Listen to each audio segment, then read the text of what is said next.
एक बार की बात है। एक गांव में एक किसान रहता था। उस किसान को जानवर पालने का बहुत शौक था। उसके पास पहले से ही बहुत सारी भैंसें थी जिनका दूध बेचकर वो अपना घर चलाया करता था। तो एक दिन उस किसान ने एक खरगोश और एक बंदर को भी अपने घर में पाल लिया।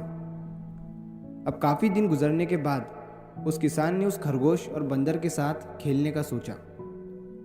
उस किसान ने अपने खेत में बहुत सारे छोटे छोटे गड्ढे कर दिए और फिर उन गड्ढों पर मिट्टी डालकर उन गड्ढों को बंद कर दिया और किसी एक गड्ढे में उस किसान ने एक गाजर को छुपा दिया।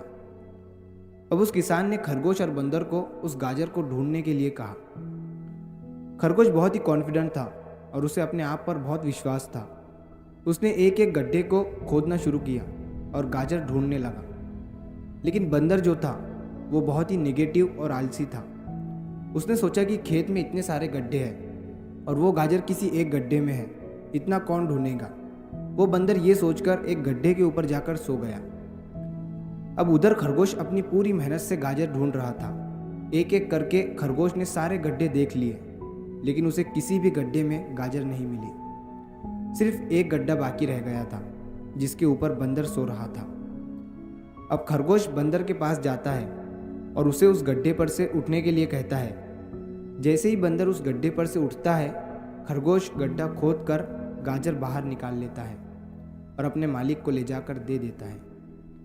बंदर ये देखकर हैरान हो जाता है कि जिस गड्ढे के ऊपर वो इतनी देर से सो रहा था, गाजर उसी के अंदर थी। वो सिर्फ एक बार खोद कर देख लेता तो गाजर उसे मिल जाती और वो मालिक की नज़रों में बड़ा बन जाता। यही सोचकर वो अपने किए पर पछता रहा था। दोस्तों, इस कहानी से हमें 3 बहुत बड़ी सीखें मिलती है। पहली ये है कि हमें कभी भी अपने काम के प्रति नेगेटिव नहीं सोचना चाहिए। जैसे उस बंदर ने सोचा कि इतने सारे गड्ढे हैं और गाजर किस गड्ढे में है पता नहीं। यही सोचकर उसने उस काम को अपने लिए बड़ा बना दिया। और दूसरी सीख हमें इस कहानी से ये मिलती है कि हमें एटलीस्ट कोशिश भी तो करनी चाहिए, क्योंकि हम जब तक कोशिश नहीं करेंगे किस्मत भी हमारा साथ नहीं देंगी। अगर वो बंदर जिस गड्ढे पर सोया हुआ था वहाँ से ही गाजर को ढूंढना शुरू करता तो उसे गाजर मिल जाती, लेकिन उसने कोशिश ही नहीं किया। और तीसरी सीख हमें इस कहानी से ये मिलती है कि हमें जल्दी हार नहीं माननी चाहिए। अब हमें नहीं पता कि हमें अपने काम में कौन से साल में कामयाबी मिलेंगी।